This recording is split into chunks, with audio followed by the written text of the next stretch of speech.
organizations, including technocracy, which is the United States only. But if you did it for the world, it'd be much better. So I began to talk to scientists. I met guys like Norbert Wiener, who wrote the first book on cybernetics. I met Buckminster Fuller when I was very young. Somebody at the Bureau of Standards drove me out to meet with him. And he was not into social things at that time. And I talked to him about social things and he wasn't interested. I talked to Norbert Wiener about social design. He didn't seem to be interested. So I figured I'd have to do it on my own. So I worked out a system, then I tried to test it. I tried to figure out how much it would cost to fight a war and what the money could be used for if we didn't use it for war. Of course, then the government spent billions of dollars making the atom bomb.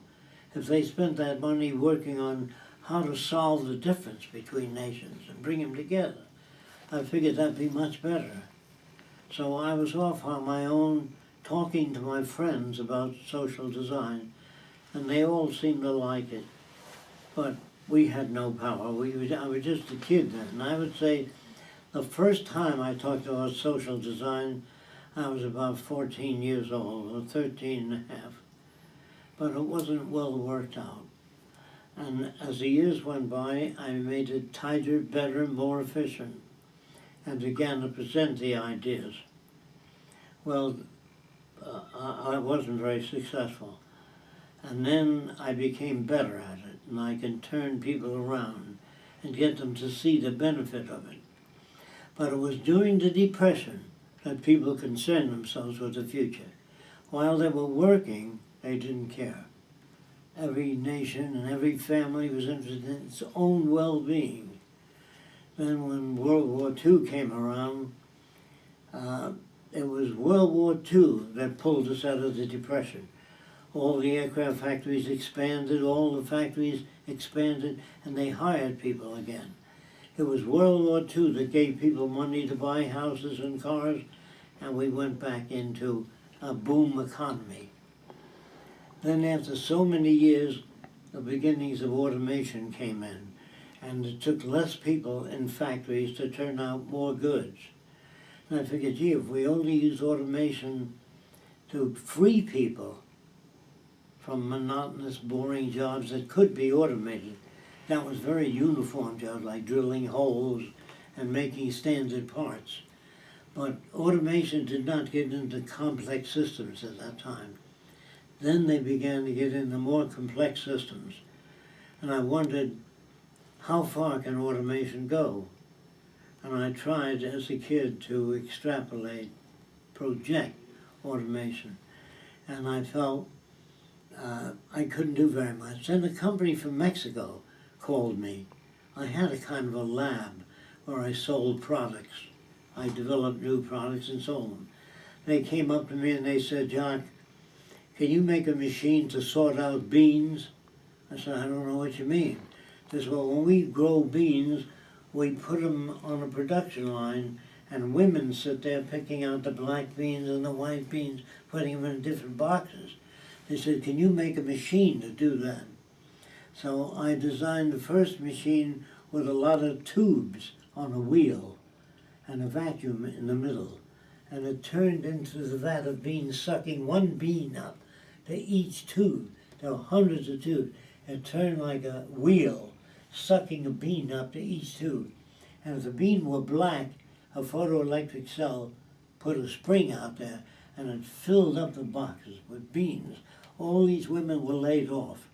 They lost their jobs from my bean selective design. And I figured, what the hell am I doing? I'm hurting people. Although it's good for the bean company, it wasn't good for people. Then I began to figure out a lot of things. Years ago, they used to have women cracking walnut shells and taking the walnuts out. So I did a drawing of a machine that punched holes in the walnuts, injected gas, and ignited it. Boom, the shells blew off. And the walnuts were shelled without thousands of people working. So I figured, what's the good of my selling these things? It only hurts people. Do you understand? Then doctors began to ask me to design things, medical instruments, surgical instruments. I began to do that. But people had to pay for it. Like artificial legs would cost you $2,000. And if you didn't have the money, you couldn't get it.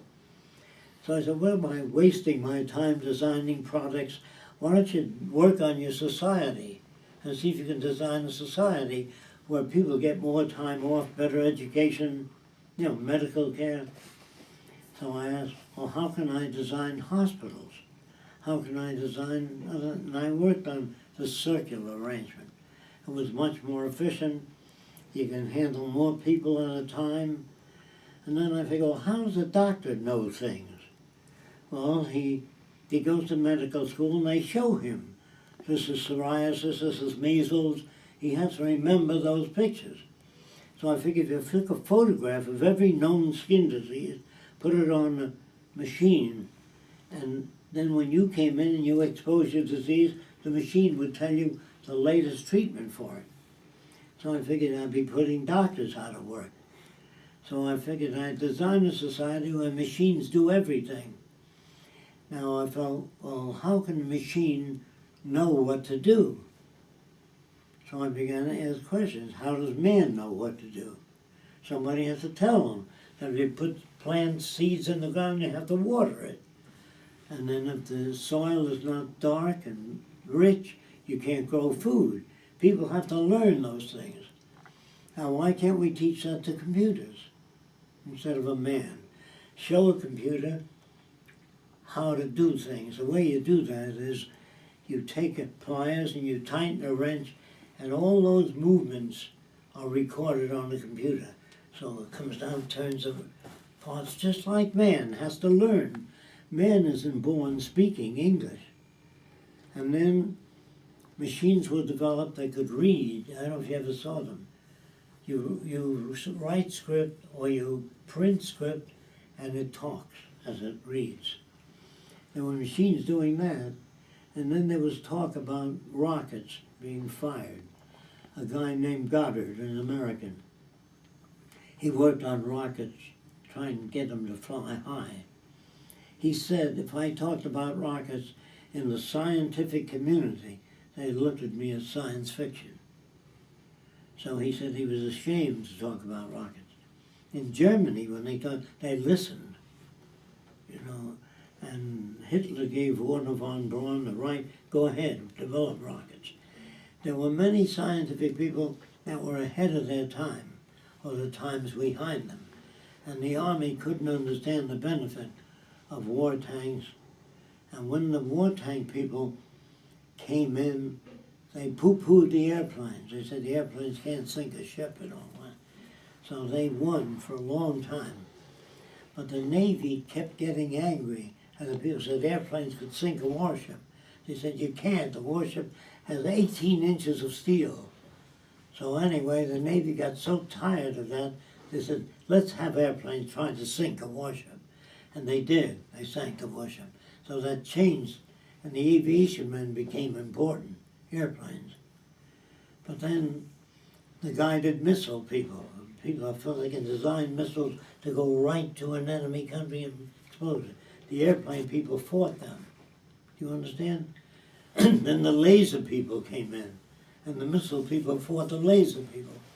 So I always found that every organization that got in had to fight for years to get in. Once they got in, they tried to keep guided missiles.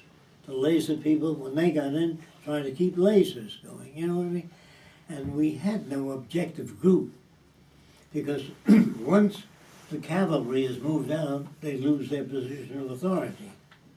So they all fought back, and so did industry.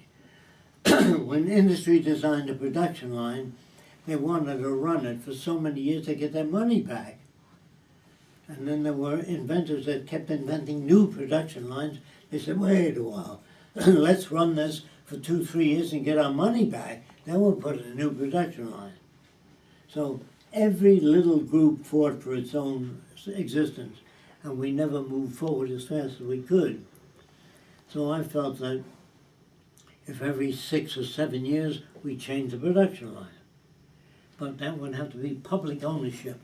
of all the Earth's resources to do that. And they likened it to communism. Communism didn't have a blueprint. Communism used money. Communism used hand labor for years. Communism had armies and navies and prisons and police. And communism tried to make the world a better place with their point of view. And they kicked out all the landowners and the kings, and they took their houses away and gave them to the poor. But then they didn't know what to do. What do you do then? Well, they wanted people to work in factories. They wanted jobs. And that isn't the answer, jobs. What you need is a production method that's automatic so people go to school and learn higher things, better methods of producing things, better methods of growing food. But they wanted jobs for people. The socialists wanted to socialize the country, and they wanted the working man to get the benefits. The socialists always fought for labor unions, but if you were a factory worker and you made $7 a week, and you went out on strike and you made $20 a week, the price of the car went up. It was good for you, but it wasn't good for everybody. So I tried to design a system that was good for everybody, including the capitalists. I felt that the capitalists lived pretty good, but under a resource-based economy where all the Earth's resources were used for the benefit of all the people, everybody can live better. So this is the story, and the fact that we keep going back into a recession, and this time the United States is at war, and the war did not pull them out. They're still having a tough time. This is the first time in history war did not make sufficient funds to keep the country afloat. And that's happening all over the world. They're falling. And that's where we're at now. We're on a world cruise to try to teach people the new methods of doing things. And it's not easy. So we'd like to make a movie, ultimately, showing the lifestyles of the future, what it'll mean to people. When you talk of a new world that's automated, they can't picture that. They picture machines taking their jobs away. They picture machines running the whole show or taking over, which is not correct. That's why we're on this tour to teach people what it's like. So as a kid, I wondered at the things, but I didn't have the knowledge. With time, I learned more and more about each phase, and I'm trying to teach it. That's where we're at now. I don't know if that covers what you want. That's great. There's other things here, Jacque. 1 second. Great. No, that was good timing. Hello.